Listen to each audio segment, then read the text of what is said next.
German stuff, and also in Paulus Karl. And as you maybe know, if you have seen the manuscripts or the books about it, that it seems to be very a lot of rule sets.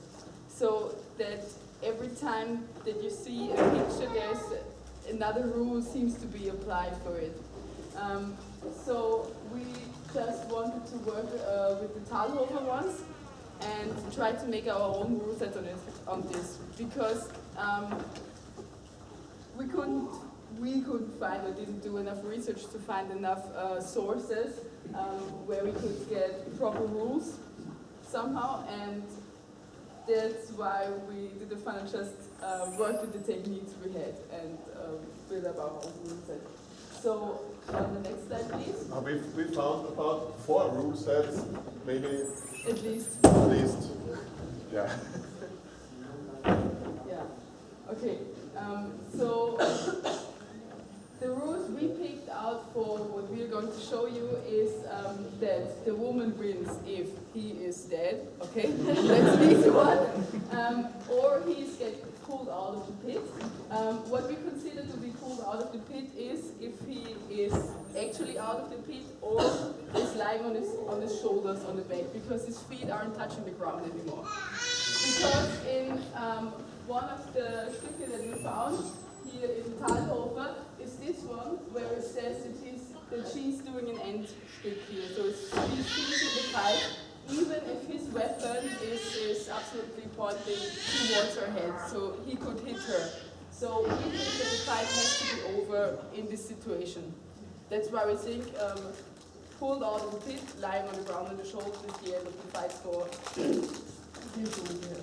Or if he's, from another case, unable to fight anymore, and if he has lost his weapon. We are not very sure about the he has lost his weapon thing, because in the Karl book, you can clearly see that he is laying down his weapon, and then still goes on with the fencing techniques.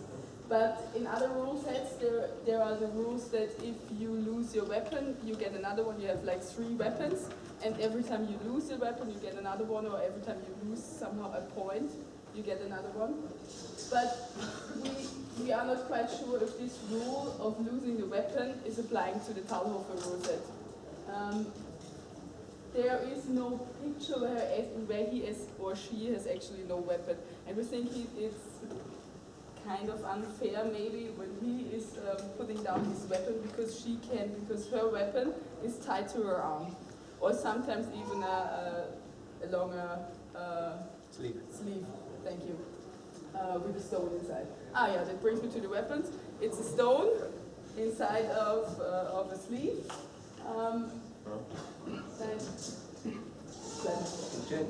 Yeah, it's a stone inside of a sleeve, and it's about 2 to 2.5 kilos.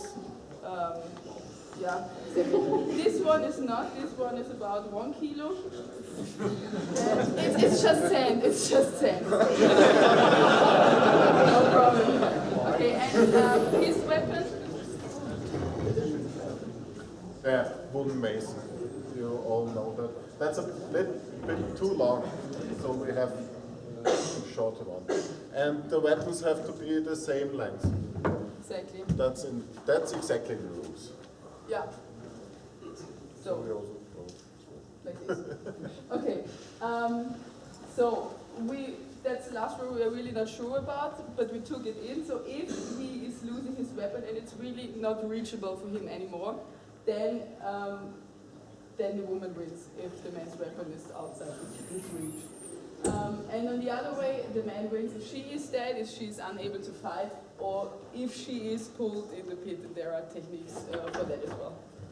So, next. Yeah, there's another thing we are not quite sure about, because in the Paulus Karl book, it's very clear that it says that the man's arm is bound with the elbow to his hips, and he has the whole hand to move from there, and it's always bound in this book. And in Thalhoffer, you can see on some pictures and on some techniques that his hand is bound to his hip, and in other ones not. And even if we think that one technique is following after another, there's one time it's bound to his hips and on the other one not. And we don't actually know when this comes in, because it can be that it's just in some fights it's bound to his hips, or in some fights not, because you can clearly see that there are a lot of techniques when his hand is bound to his hip that the woman is winning, and in these cases where this is not the case, the man is winning. So we thought about a solution, but we really don't know how this is happening. But we tried out in sparring.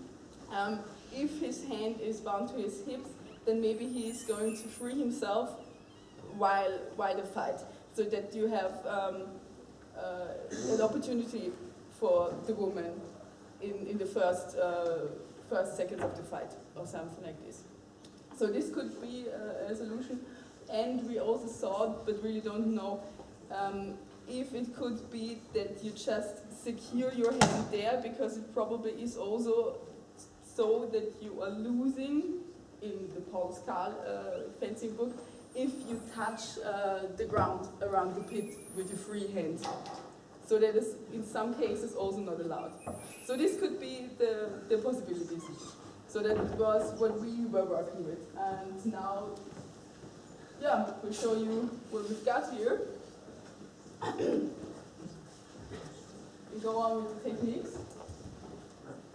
So the first one is just what weapons are used and how the first stand or something like this. So we go on to the first hit. Next bit. So this one is just I hit him and he's parrying it. Yeah, we have exactly action move into her reach, because if I parry in this way, I will also get it on the head. So like in training. Exactly. And as we didn't know if I would swing this weapon or something like, do something like this, but I found it very good to like really do it in this way, because it's way more controlled, and even if this thing is heavier, I really can control this one, and he really sees when the hit is coming. Because for this very long way that I have to do, which I can, which is not when I'm pushing the thing on him. Okay, so next, please. Yeah, in this case the hand is bound to his hip. So, just to see. So, yeah, that's a following technique, and now the hand is free, as you can see. Yeah, it looks like something like this. If someone has a solution to this, then Shout it out. yeah. Let's do it slow again. Slow motion, please. It's like this, he's parrying it. Yeah. Then take with the whole body and grab on your here and throat, and then up to the ground. In this position, first I thought it's like here, but in this case I can use my whole body weight to pull her down. Yeah. So, next.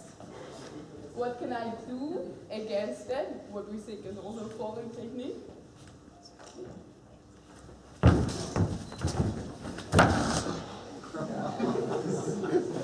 Yeah. Let's just go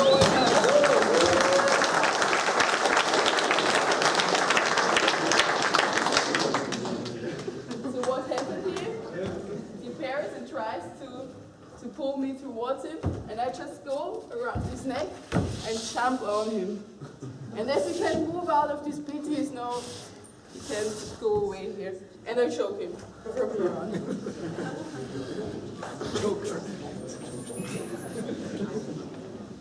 So,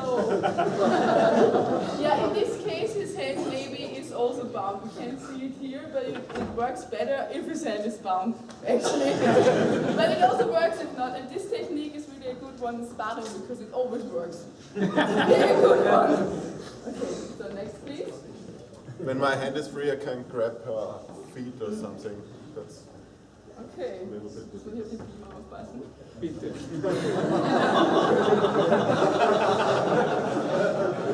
The other Thalhoffer, this is called breaking the neck. Yeah. Really?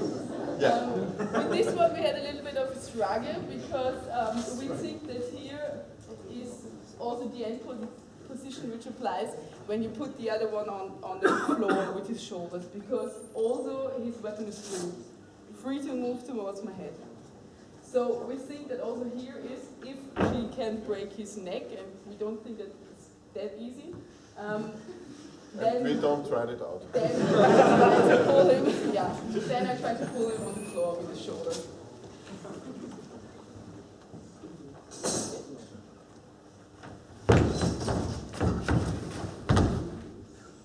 Like this.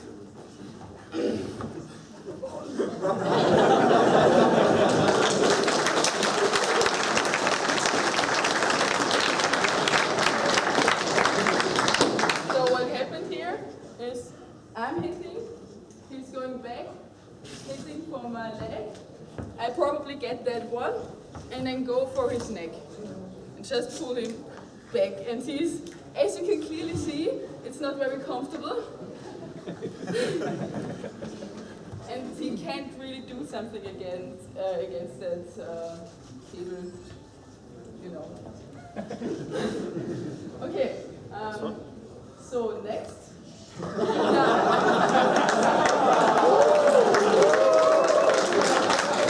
This is anticipation. really hate that one. and we can't really show it like it's done because I would probably break something on my face. But So I have to pull her very rough and then catch her. So this one would probably look something like this, but yeah.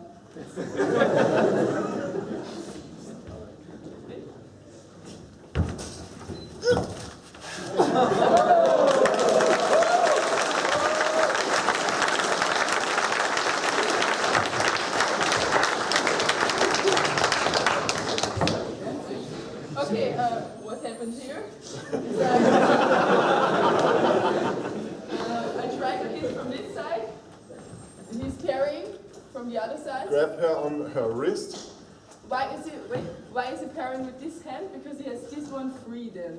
Because we also tried this one with him parrying with the other hand.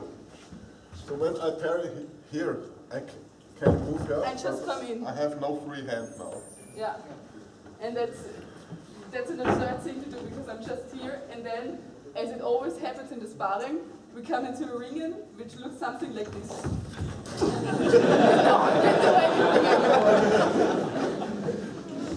So, okay.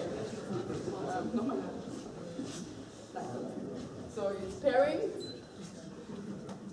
Pull here, and now give your hand, left hand under her tummy, and pull her in.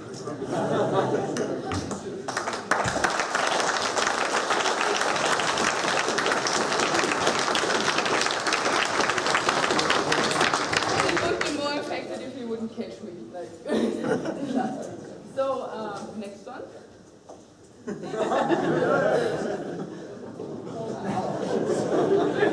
So,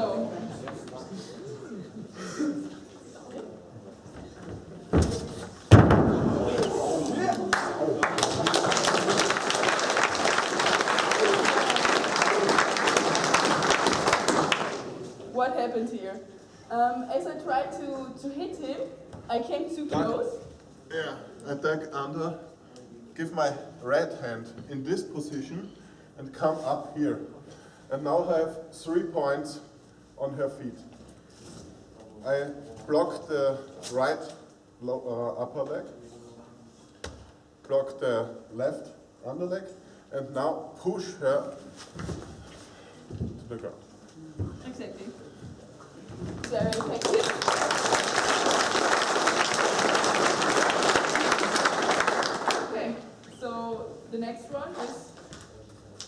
something similar.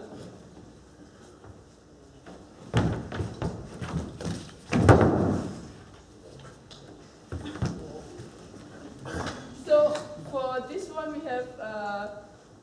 we have two kinds of how this could work, because we have the old one and the new one we refer to as, and the old one was, we think both are possible in this case. The old one was that I was hitting and trying to get his neck here. That's why I come in front with this leg. Yeah, we have it also on the picture. And now I have 2 points on her, here, and then push her down. This, the first one also works when she's not getting up to the floor with her right foot. So we know, somebody knows it from dagger fighting. There is a technique about this, to swap out the foot. And the second one works. Shall we show the second one? Yeah. So the second one is more about the right timing somehow. So if we have like this and you're trying to get me, and at the moment I try to step on this foot, he's just moving in this direction. And therefore, that's what we see in the picture. It could be possible that both of them are somehow applied. Depends on if I'm already standing on those feet or just stepping there. Okay, so yeah, the last one.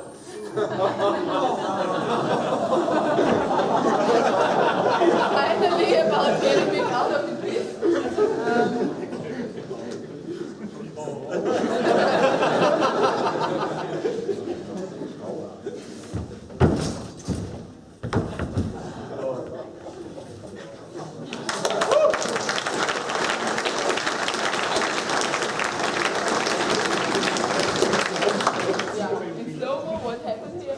I try to hit, and as he's hitting, I'm getting in, and he can harm me in this distance, and I just go back with my whole body weight and grab whatever I can, get him out of the pit very easily.